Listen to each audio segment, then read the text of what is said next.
buenas tardes. Como todos los sábados primeros de cada mes, aunque ya viene siendo costumbre que lo retrasemos uno al menos, nuestra charla de No Anónimos.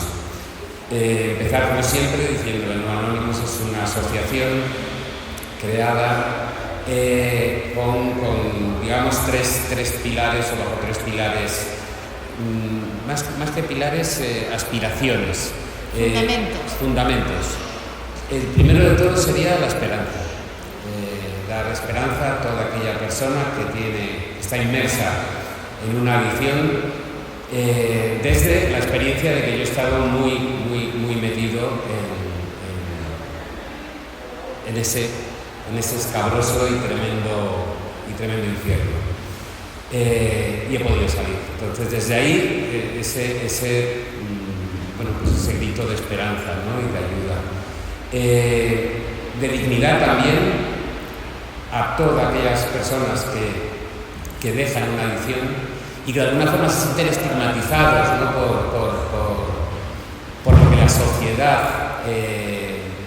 te dice de alguna forma, ¿no? Eres alcohólico, eres un drogadicto, vale, lo has dejado, pero no, decirle a la sociedad que esa persona es una persona mucho mejor, es una persona con una dignidad y con unos parámetros de honradez que están, yo aseguraría por encima de la media, solamente por el mero hecho de del esfuerzo que han tenido que hacer para dejar esa adicción.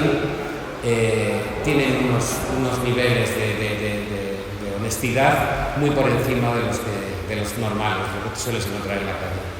Y luego, por supuesto, a toda la gente joven y algunos no tan jóvenes que empiezan a coquetear con el tema de drogas, por supuesto incluyendo el alcohol, decirles que esto no es ningún juego, que el cuento no es cómo empieza, sino cómo acaba. Y yo tengo la desgracia, o no desgracia, o la suerte de conocer ese cuento desde el inicio hasta el final. Ahí sí tengo la suerte de que me he librado de no estar como otras muchas personas que he conocido a 2 metros bajo tierra. Y no son pocas, son muchas personas que he conocido a lo largo de mi vida que han ido cayendo por el efecto de las drogas. Esa parte de esperanza, desde luego, para mí, aunque la dejo en el último de esperanza, de advertencia, aunque la dejo en la última posición a la hora de contarlo, para mí casi es la primera, ¿no? Porque ese mensaje que me encantaría que recibiera toda la gente joven que empieza a coquetear, a tomar sus primeras cañas, el contarles un poquitito que el juego puede ser muy peligroso, creo que es fundamental, y sobre todo en la sociedad que vivimos. Bueno, y dicho esto, decía Carl Jung que el ego es el puente que une el yo más íntimo con el exterior. Y yo iba a empezar diciendo que bendito ego que me permite unirme a María José, pero es que María José no está en el exterior. Yo creo que no está ni a la mitad del puente, está casi. Yo creo que es de las personas más cercanas que tengo desde mi interior, ¿no? Y lo primero de todo, agradecerte, porque es como siempre un orgullo enorme el que estemos aquí, el que contar contigo. ¿Se escucha? Sí, ¿no? Las gracias te las doy yo a ti por muchos motivos, y uno de ellos por crear la plataforma No Anónimos. Y yo voy a recuperar, porque son muy importantes las 3 cosas que has dicho. Por un lado, esperanza. Se puede salir, no significa que sea fácil. Estaba hablando con Antonio ahora y decía, no eres más hombre por intentarlo solo, conviene pedir ayuda. Dice, con ayuda, con todo un ecosistema, se puede salir. Que digamos que se puede salir no significa que sea fácil ni que sea una ingenuidad. El camino probablemente tiene mucha cantidad de obstáculos y aún así se puede. Segundo, la dignidad. De hecho, creo que ahí reside, me lo has contado tú muchas veces, el hecho de no anónimos. No me avergüenzo. Y esto es una idea muy interesante. Todos tenemos nuestra historia, nuestra vida, situaciones más nobles y menos nobles. Y a la vez lo que sí podemos es decidir qué hacemos con ello. Entonces nuestra dignidad de hoy no está en juego. Yo he pasado por una experiencia y tengo la oportunidad de ahora utilizar esa experiencia para vivir mejor e incluso ayudar a otros a que vivan mejor. Y lo tercero, la labor pedagógica. Muchas veces hacemos las cosas sin conciencia. Yo te he oído decir también que el alcohol acaba en 3 sitios, en esos 2 metros bajo tierra, en el hospital o en la cárcel, ¿no? Entonces, el final ya está contado y esa desinhibición, y ahora iremos al título, es un capítulo intermedio, no es el capítulo final, ¿no?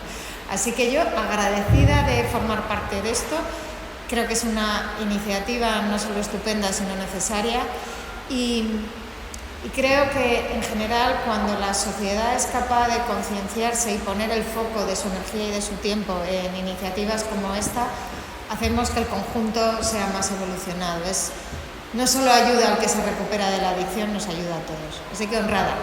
Bueno, pues honradísimo con todo lo que has dicho.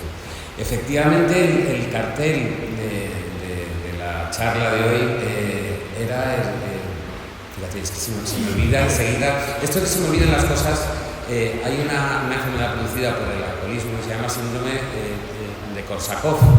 No es Rimsky-Korsakov el músico, sino otro Korsakov que por lo visto le daba mucho al drinking en Rusia, ¿no? Entonces es una pérdida de memoria y lagunas en la memoria que, bueno, nunca he tenido la memoria muy buena, pero ahora tal vez un poquito peor.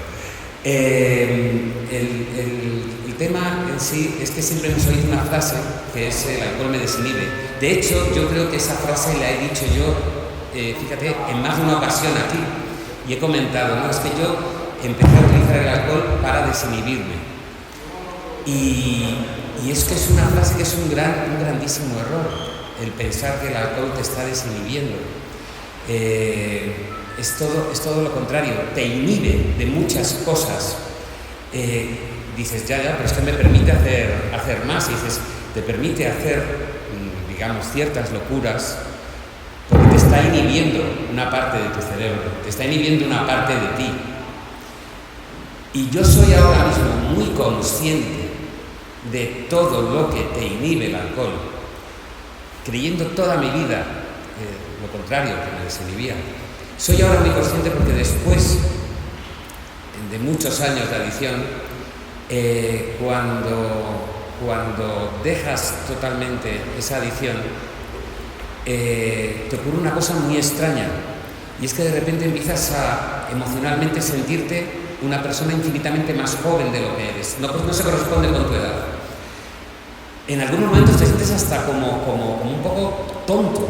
Dices, pero vamos a ver, si tengo 53 años, ¿qué hago pidiéndole salir a una mujer con la que he cenado, acompañarla al portal y decirle, ¿quieres salir conmigo? Bueno, ella me dijo, porque sé que estás en recuperación, si no pensaría que te has fumado un porro, porque es que no es normal esto, o sea, un tío de 53 años anda diciendo eso. Y yo casi estaba haciendo así con los dedos, o sea, os juro que yo me fui a la siguiente reunión de terapia, que teníamos terapia después de haber salido del centro de recuperación, y lo primero que hice fue preguntarle a los monitores, no, a los terapeutas, oye, ¿qué me ocurre? ¿Qué me está ocurriendo? Y la respuesta fue muy simple. Me dijeron, ¿cuándo empezaste a consumir? Y dije, pues a los 14, 15, vamos a poner, sí, 15 años. 15 años, la verdad que era ya un consumidor medio. Y dice, ¿cuánto tiempo llevas sin consumir? Y dije, 1 año. No, unos meses. No llegaba a 1 año. Tienes 16 años emocionales. Claro, dices, no me jodas. O sea, de verdad que tengo 16 años emocionales. Y al principio me parecía una faena enorme. Pero luego es todo lo contrario. Pues ya tengo 60 años, pero me corresponden emocionalmente muchos menos. O sea, estoy disfrutando de la vida con la cabeza, se supone, de un tío de 60, que además tiene toda la experiencia de haber pasado por todo lo que he pasado. y con las ganas de vivir y la emoción de una persona joven, que a mí me encantaría en un momento determinado, cuando tú y yo hablemos, que también nos cuente una persona que está aquí cómo se encuentra él de joven ahora, que le he visto nuevo y está aquí con nosotros. Sí. Tú a mí me ves un poco, a veces me mira porque nos está viendo, porque ella y yo trabajamos juntos, compartimos muchísimas horas juntos y yo muchas veces me mira como diciendo, pero este tío tiene una pedrada importante. No. Y es verdad, o sea, no es la edad cronológica, sino es cómo lo afrontas. Y esto lo has explicado muy bien. Cuando estamos bajo el efecto de diferentes sustancias, somos más esclavos que libres. Y además es efímero, parece que te sientes muy empoderado y en realidad tienes unos hilos que te están encadenando. Y además cada vez necesitas más la sustancia para sentirte vivo, que es lo contrario a la libertad, ¿no? La libertad es un concepto, yo creo que es connatural al ser humano. Entonces, cuando eres libre de esas dependencias, te permites sentir la vida con mucha más intensidad. Y eso es maravilloso. Es lo más parecido a un estado interior, desde mi punto de vista, de dicha, que es parecido al de los niños cuando se emocionan, viven la vida con intensidad, reconocen el valor de las cosas, entonces no necesitas meter una sustancia adicional. Luis, ¿me dejas? Porque algunos te conocen, otros no. ¿Puedes resumir? Tampoco te entretengas mucho porque me parece mucho más interesante el Luis de ahora, pero para que poner en valor y que se entienda el recorrido, brevemente el Luis anterior a la recuperación, en grandes capítulos. En grandes capítulos yo creo que la historia de prácticamente todos los adictos se escribe desde el inicio, desde que tienes el primer contacto con una droga, en mi caso el alcohol, y sin darte cuenta se empieza a convertir en algo habitual. Y sin darte cuenta, al cabo de muchos años, ya no es que sea algo habitual, sino que prácticamente vives para ese consumo. Y luego ya llega el tercer paso y último, que es cuando necesitas de ese consumo para vivir. Entonces yo me paso muchos años de mi vida, me iba muy bien en mi profesión como creativo en publicidad, bebiendo y consumiendo diferentes sustancias. Como todo funcionaba bien, ganaba mucho dinero, tenía una posición muy buena, bueno, pues se me perdonaba de alguna forma y yo entendía que esa era mi recompensa. En el momento que me empezó a ir mal, ¿qué ocurre? Cuando terminas de trabajar, cuando sales de trabajar, normalmente sales con tus amigos y sales no a tomarte una Coca-Cola, sales a tomarte unos whiskies, alcohol. Cuando quedas los fines de semana a cenar con la gente, dices, bueno, quedas a cenar, no quedas a beber y luego cenas algo, pero es que empiezas tomándote una cervecita, un dry martini, el vino y luego las copas. Y dices, en general hemos consumido mucho más alcohol que lo que hemos comido, ¿no?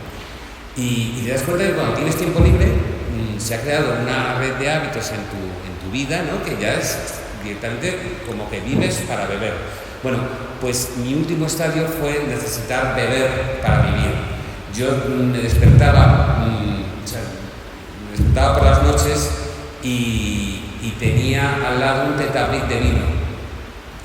Y tenía un tetabric de vino que me había arruinado. O sea, hasta entonces bebía el vino en botellas buenas, pero me terminé absolutamente arruinado.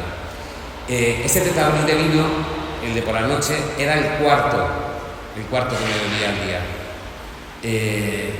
4 litros diarios. Si no bebía, me moría. Entonces tuve la suerte de comer un día con mi hija decirme no te veo bien, y ese día creo que estaba el mejor de todos. Apareció mi hijo en casa, tiró todo el alcohol y me dijo me quedo contigo y solamente con agua. Me dio un síndrome de abstinencia en cuestión de, pues yo creo que menos de un día, un síndrome de abstinencia brutal. Empecé con alucinaciones, se llaman delirium tremens. No eran alucinaciones de esas que te dan miedo. La verdad que las películas aparecen como monstruos y tal. No eran monstruos, pero eran cosas anormales. anormales, ¿no? De repente detrás de mi hijo, en una habitación de mi casa, veía a 100 personas, imposible, no cabía más de 10, y veía a 100 personas y decía, no, si sé que esto no es real, pero es que, coño, están ahí detrás. Y así pasaban cosas, en fin, me ingresaron en un hospital con un shock anafiláctico, a punto de morir. Estuve en un psiquiátrico durante un mes literalmente atado, y luego me pasé 2 meses en otro centro, para pasar luego 3 meses seguidos en un centro de recuperación y llegar a la persona que soy ahora. ¿Y la persona que eres ahora, qué le diría al que al menos se plantee la posibilidad de salir? Yo quiero, lo he intentado muchas veces, no he sido capaz, pero realmente hay una vocecita en mí que quiere. ¿Qué le dirías? Pues, que haga caso a esa vocecita, que yo creo que todos los adictos tenemos en algún momento. Lo que pasa es que hay otra voz, que es la enfermedad, sí. Y esa otra voz es tremenda. Entonces, ¿qué le diría de verdad? Que recurra a ayuda, que recurra a algún tipo de ayuda, porque es muy difícil enfrentarte solo de cara. O sea, esto es como plantearte un combate contra Mike Tyson en un cuadrilátero. Dices, no, es que yo subo y puedo con él. Dices, sube si quieres, pero vamos, ni de coña. Y desde el punto de vista práctico, aterrizado, ¿en qué se concreta ese pedir ayuda? ¿Cómo se puede pedir ayuda? ¿Qué vías hay? ¿Qué caminos hay? Pues las vías, si tienes dinero, mejores serían un centro de recuperación. Un centro de recuperación, bueno, en cualquier caso, porque sé de algunos que hay gente que opina que no son buenos. Yo estuve en uno, la verdad, que muy bueno. Si no puedes acceder a eso, acude automáticamente a Alcohólicos Anónimos o a Narcóticos Anónimos.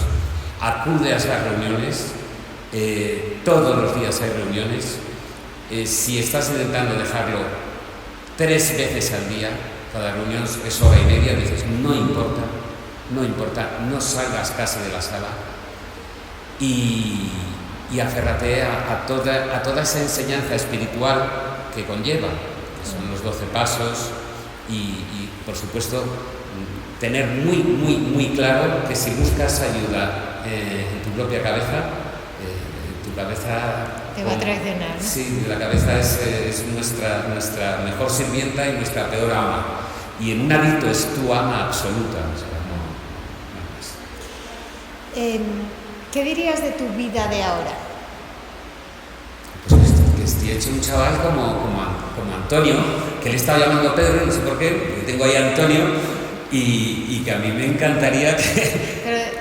Yo qué diría de mi vida de ahora, que es una suerte enorme el poder vivir una segunda vida. Es como, o sea, yo me siento un privilegiado. Yo creo que toda mi vida he sido ateo. Y tú no sabes, pero te lo he contado ya. Nunca he creído en nada. O sea, en esta iglesia, el primer día que di una charla, lo primero que dije era a las 9 de la mañana de un sábado, hace 7 años. Dije, es increíble que un ateo esté aquí sentado dando una charla a las 9 de la mañana, que yo a las 9 de la mañana solía estar saliendo de un after o yo qué sé, pero vamos, en absoluto. Y aquí en esta iglesia empecé a hacer esas paces con Dios que en realidad ya venían de antes, del momento en el que tuve ese toque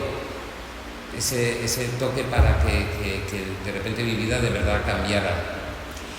Habías perdido casi la relación con tus hijos, ¿no? Totalmente. ¿Cómo es ahora esa relación? Bueno, había perdido totalmente la relación con mi hija, que se parece mucho a mí de carácter, y entonces, pues lógicamente no podía perdonar una actitud como la que tenía yo por aquel entonces. Mi hijo era más comprensivo, es mayor que ella, era más comprensivo, pero aún así, para mí eso es una... Yo, por ejemplo, empecé con eso, agarrándome un poco a eso para meterme en el centro de recuperación. Pero si me permites, el otro día me acordé de una cosa. Yo en el primer hospital que estuve atado, literalmente lo recuerdo como un infierno, pero como un absoluto infierno. Es que me tenían con camisas de fuerza, tal, venían a visitarme gente y yo hablaba y creía que hablaba bien. Mucha gente me decía que hablaba bien, pero todos me decían, no, tío, estabas con la cabeza totalmente ida. De hecho, a mi hijo le dijeron que de ahí saldría un cotolengo ingresado para el resto de mi vida. No es así. Bueno, de ese sitio tan espantoso pasé a un centro en el que todavía yo me cuestionaba, por supuesto, el continuar bebiendo, por supuestísimo, y también tenía claro que a mí la vida es que no me importaba nada. Por eso era por lo que además tenía perfectamente claro que iba a seguir bebiendo. El hecho es que ahí conocí a una persona, un chaval sirio, Ahmed, que le faltaba una pierna, tenía 22, 23 años o 21, no recuerdo muy bien, y le faltaba una pierna. Recuerdo que iba ahí en la silla de ruedas y hablaba conmigo y yo, joder, cuando hablaba con él, yo hablaba desde la depresión de una persona que había estado durante el último año y pico pensando, hoy es el último día de mi vida, porque me miraba al espejo, me veía temblando con un tetabriz de vino y con unas pintas espantosas. Bueno, pues yo quería acabar con mi vida. Y el último año y pico antes de ingresar en el hospital, todos los días era como me suicido, todos los días. Y yo de repente cuando veía a este tío sin pierna, decía, joder, la ilusión que tenía de vivir, y cómo me decía, pero tío, alégrate, tal, y hacía caballitos con la silla. Yo hubo un día que le dije, bueno, ya me comentó que fue un misil americano en un bombardeo ahí en Siria. Y yo un día le dije, fíjate que dije, me siento muy miserable por verte a ti así, de esta forma, y fíjate lo que te voy a decir, lo que le dije, y por agradecer casi el que te haya pasado lo que te ha pasado, para que yo me esté empezando a dar cuenta lo sumamente miserable que soy, que hasta hoy no me había dado cuenta. Esa persona desde luego fue como ese primer peldaño que empecé a subir para empezar a acercarme a la vida tal y como la entiendo. Esto es increíble, porque es verdad que muchas veces hacemos o decimos cosas y no calibramos el impacto que tenemos en los demás, ¿no? Como este amigo.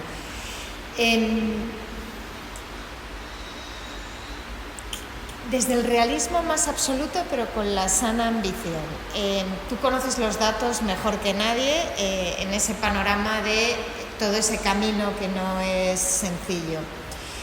Y aún así, y reitero, ¿qué le dirías a una persona que está a punto de tirar esa toalla, que ya ha perdido a su familia, que no cree en sí mismo, que le han echado el trabajo, que está con ese tetrabico similar, que está, como nos estaba diciendo una persona antes de entrar, yo robo todos los días para beber y consumir? ¿Qué le dirías? ¿Qué te sale? Bueno, me sale una cosa, va a parecer muy frívola, pero es una frase de una película de Woody Allen, en la que dice, el mundo se divide en dos tipos de personas. Los desgraciados, que son el 80% de la población, que viven en esos países donde no hay ni agua, ni nada de nada, que no tienen comida y tal, y ese es el 80-85% de la población.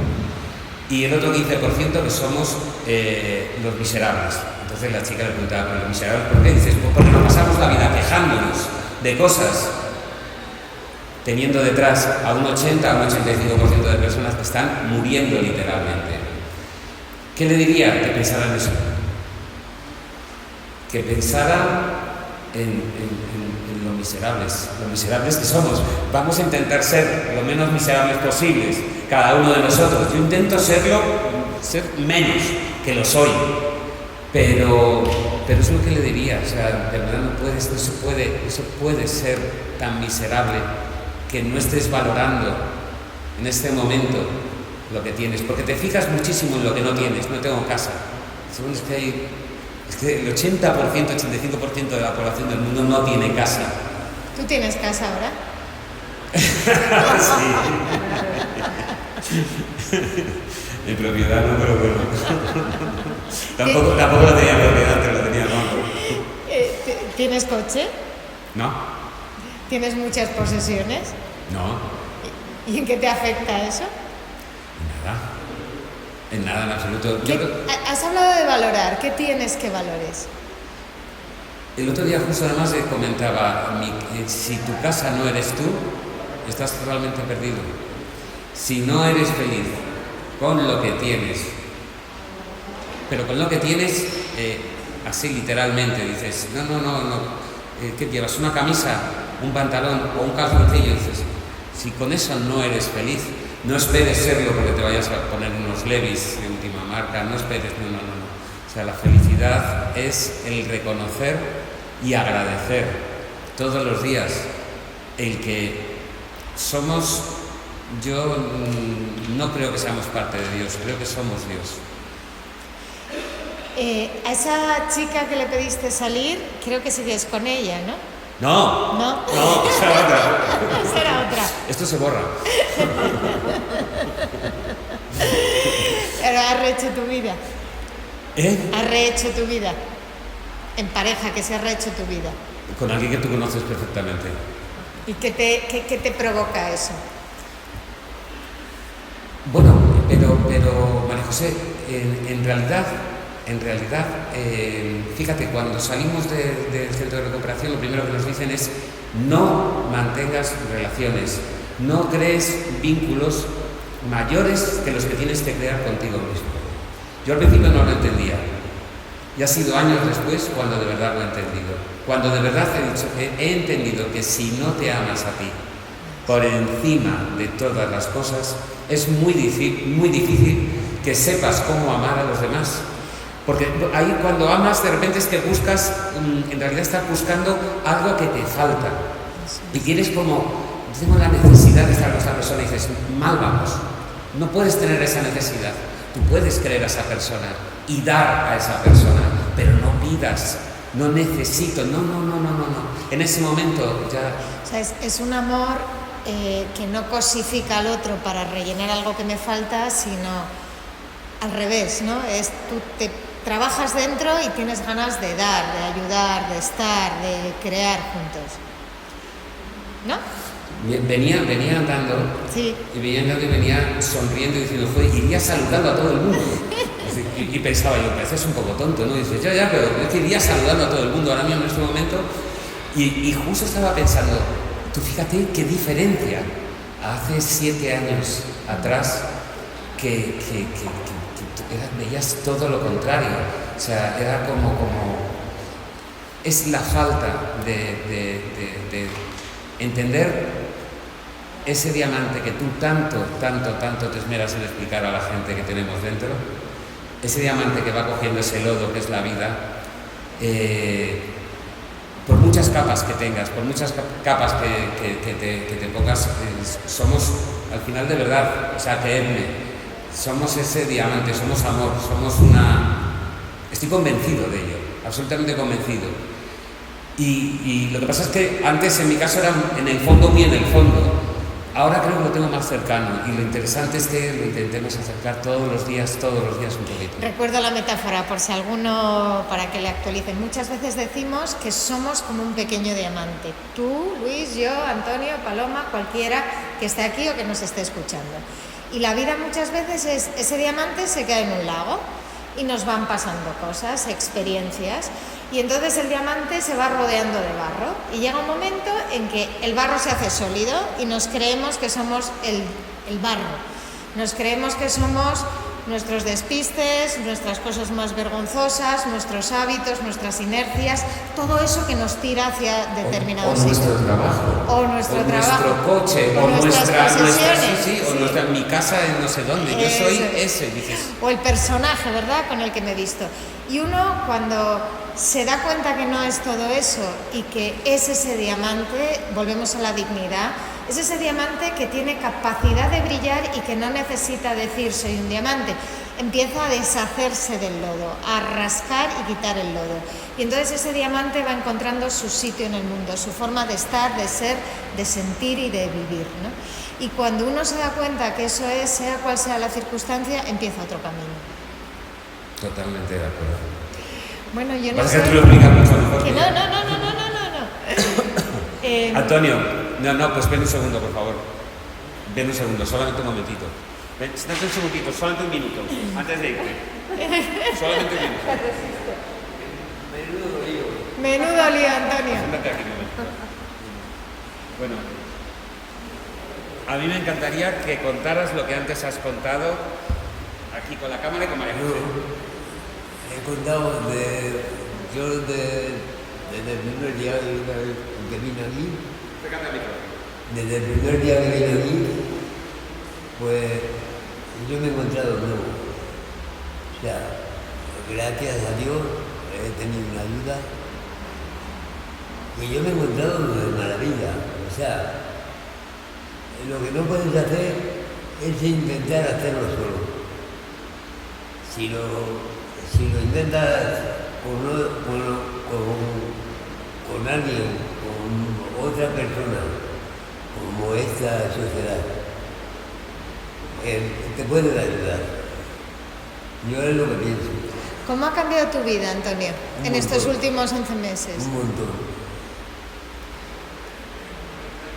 Porque yo ahora, o sea, es que todo se basa en el dinero y bebiendo y va gastando más. Ahora, pues gracias a Dios, tienes la vida un poco más resuelta y eso. A mí me ha venido maravilla eso. ¿Tienes un techo ahora? Sí, ¿Qué haces durante el día? pues dibujar, o entretenerme, o ayudando, o dibujar. Es lo que... Es un pedazo artista, es un artista que ha hecho una exposición aquí en la parroquia y que la volverá a hacer. No, Antonio, tienes un arte ahí tremendo. Sí. Antonio, ¿qué le dirías a alguien que nos escucha por primera vez o que está dudando si puede? La misma pregunta que le he hecho a Luis. Pues que hagan lo que yo, que hablen.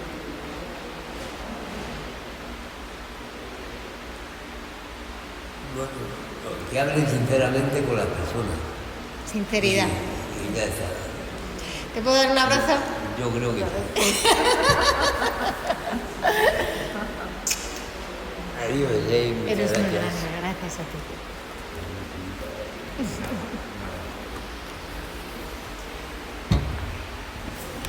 Bueno, pues Antonio, es un privilegio haber contado hoy aquí con Antonio, que hace meses estuvo aquí. Yo creo que fue la primera vez que le vimos, y del Antonio que vino aquí hace meses, yo creo que casi un año igual, ¿no? Al Antonio que está aquí ahora, la diferencia es abismal. Es un hombre muy grande. Es una suerte enorme. Yo no sé qué hora es aquí. No, todavía estamos bien. ¿Preguntas? Abrimos. Sí, Milton, perdona, ¿hay micrófono? El de ahí. Seguimos solamente con el micrófono de aquí. O sea, que o cogemos y lo movemos ahí o subimos a la gente. ¿Tenéis alguna pregunta? ¿Queréis comentar algo, alguna experiencia relacionada con el tema o que os apetezca contar a los que estáis aquí? ¿Nadie? No me acuerdo de tu nombre. No, te estoy saludando a ti. ¿Qué tal estás? ¿Bien? Bueno, pues yo si no continuaría un poquitito hablando del tema de que estábamos... a mí me interesa mucho cuando estábamos hablando del tema de desinhibir, y tú decías eso que estamos inhibiendo, Y te estabas empezando a adentrar un poco en la parte, digamos, psicológica. ¿Qué es lo que de repente en nuestra cabeza pensamos? O sea, me estoy desinhibiendo porque estoy bebiendo. Y dices, no, estás inhibiendo. ¿Qué es lo que estás inhibiendo? Tu capacidad de decidir, tu consciente. Al final, el ser humano, una de las cosas por las que se caracteriza es por su libertad. Y cuando tú ejerces el músculo de tu libertad, de verdad decidir lo que cada momento te ofrece, no eres manipulado ni por la circunstancia ni por ninguna sustancia. Y libertad no es omnipotencia, es desarrollar el músculo, y es como un músculo, de poder ir decidiendo qué hacer con tu vida. Hay muchas cosas que no podemos decidir, hay muchas cosas que nos pasan y que son externas, pero dentro del escenario que vivimos cada uno tenemos esa capacidad de decidir. Cuando el ser humano ejercita esa capacidad de decidir, cada vez se va sintiendo más pleno.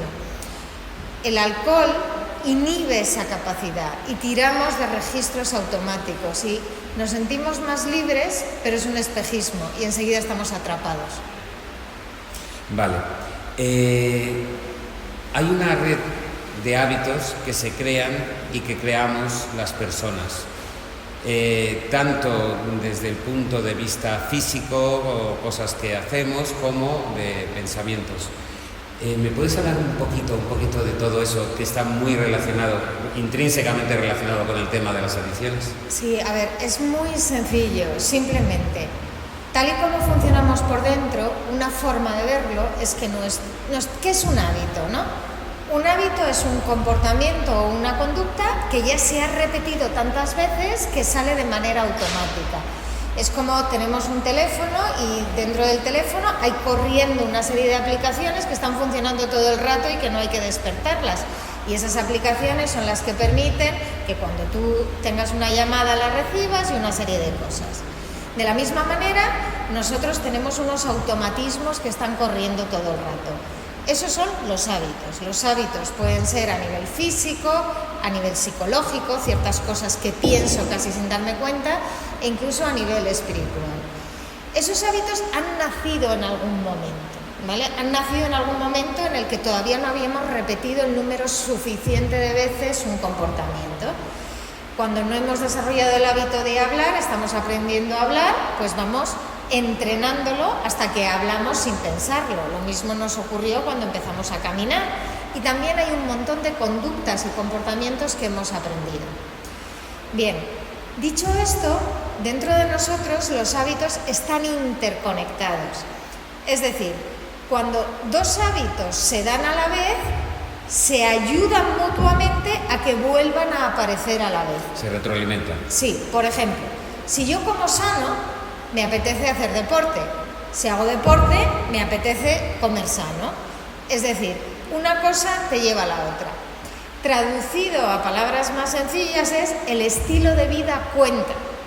Es decir, cuando yo a lo mejor no me siento capaz todavía de dejar el alcohol, pero sí empiezo a forjar ciertos hábitos que tienen que ver con el autocuidado. Esos hábitos me van a ayudar a otros estadios. Y hábitos muy sencillos. Quien tenga cama, hacerse la cama. Quien esté durmiendo en la calle, recoger y limpiar el sitio donde está durmiendo. La ropa, ir aseado. Quien tenga ropa y la pueda limpiar, ropa limpia, planchada. Es una imagen de dignidad y te estás diciendo a ti mismo que mereces ser cuidado. Hay muchos sitios en Madrid, en la ciudad, donde intenta ir aseado, porque no es lo del hábito hacia el monje, pero ese hábito de aseo externo conlleva también, te está diciendo un mensaje a ti mismo de aseo interno. Esto técnicamente se llama la ley de Hebs, o sea, es decir, los hábitos se ayudan unos a otros.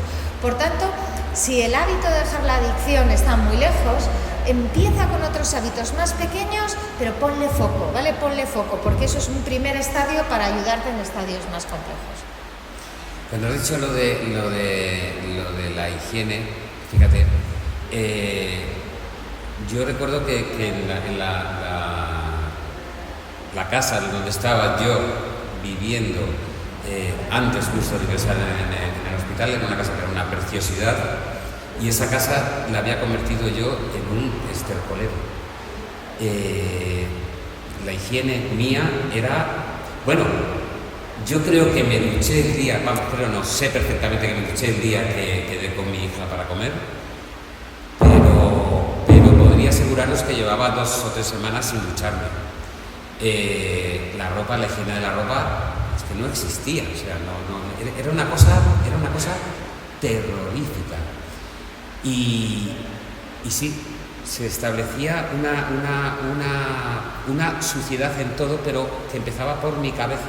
Sí. Que empezaba por mi cabeza y dices, pero si tienes una lavadora y tienes un no sé qué, tienes no sé cuánto. Yo tenía todo, pero es que no era capaz de hacer. Sí, porque hemos dicho, hay hábitos físicos y que tienen una visibilidad externa, hay hábitos internos en cuanto a la forma de pensar.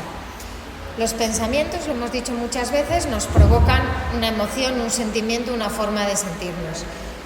Por ejemplo, tú piensas en tus hijos, que les quieres, y ahora que tienes muy buena relación con ellos, piensas en la cara de un ser querido, alguien a quien amas o por quien eres amado y te provoca un estadio.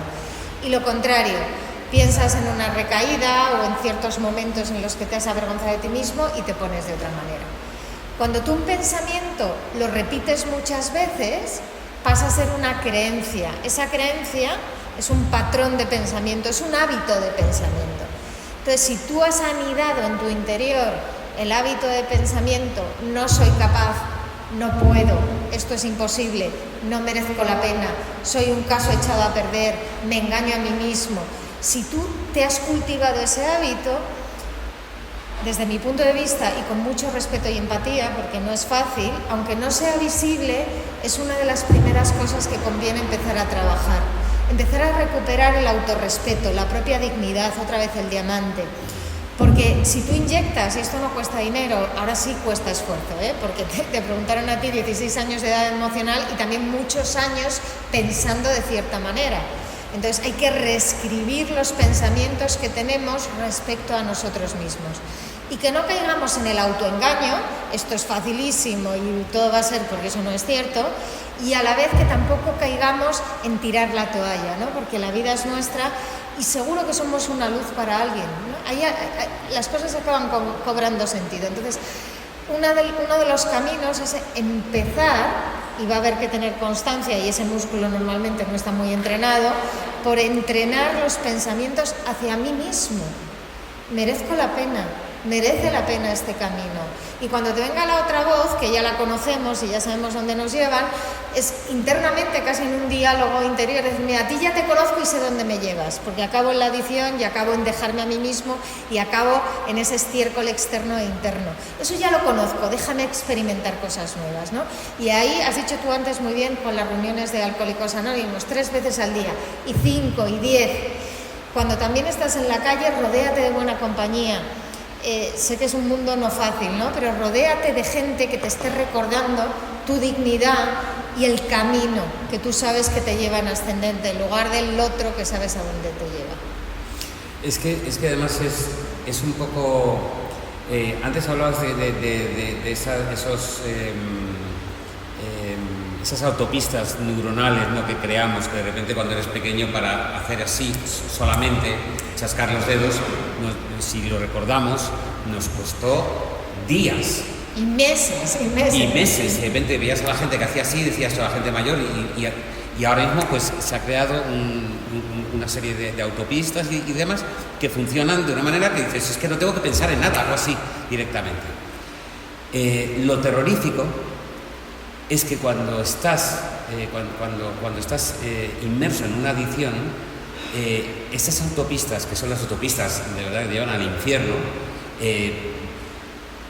son, no te voy a decir que imposibles de romper. Mira, Luis, son de 7 carriles. Y frente a un caminito secundario que es la otra carretera.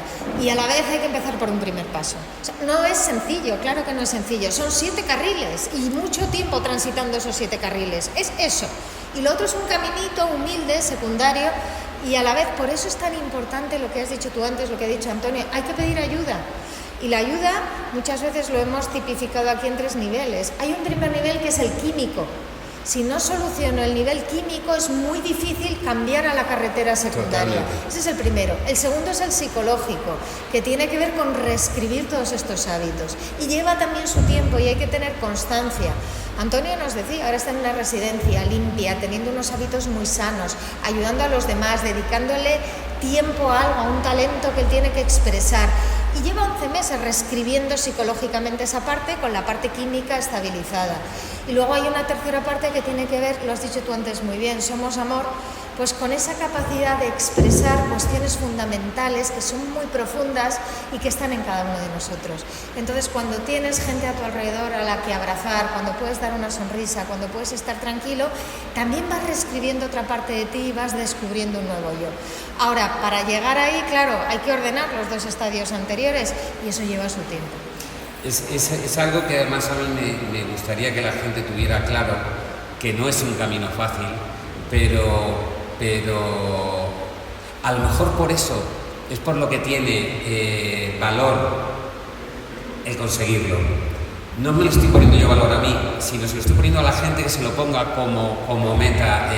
Si consigo esto, si consigo dejar esta adicción, si consigo dejar estas cervezas todas las mañanas, el 3, 4, 5 cervezas, o luego ponerme, como hace un rato estábamos hablando y comentando, si consigo eso soy un campeón, y eso es algo que me encantaría que cualquier persona que esté aquí, que tenga algún tipo de problema, que nos esté oyendo por streaming o lo que sea, que piense de verdad que va a ser un gran campeón, porque es muy difícil y solamente está al alcance de lucharlo y pelearlo, pero también que todos podemos hacerlo, porque la persona menos indicada para salir del alcoholismo,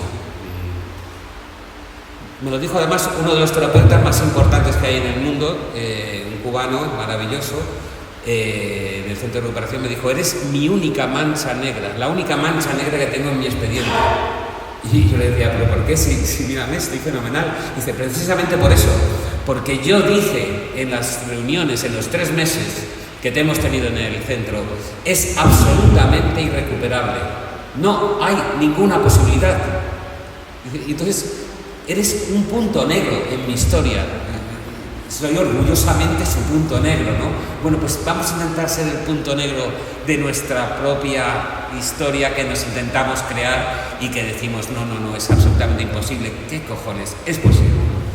Bueno, tú tienes la autoridad moral para decirlo, así que...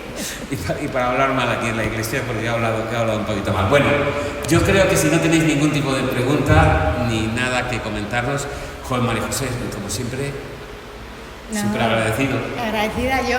Traigo un regalito, ¿lo podemos repartir? Pues vamos a repartirlo, por favor. Venga, pues... Paloma, me he agradecido porque estés aquí con nosotros. Sí. Ahora vas a tener que subir para el regalo. Sí.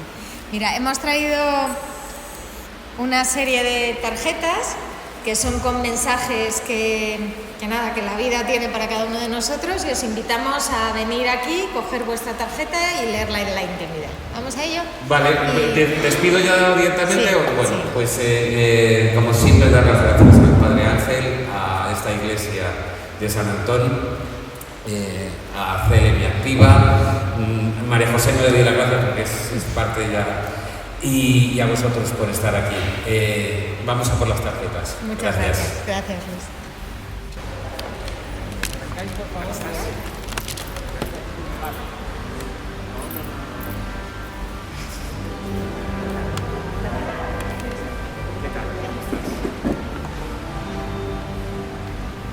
Tiene un mensaje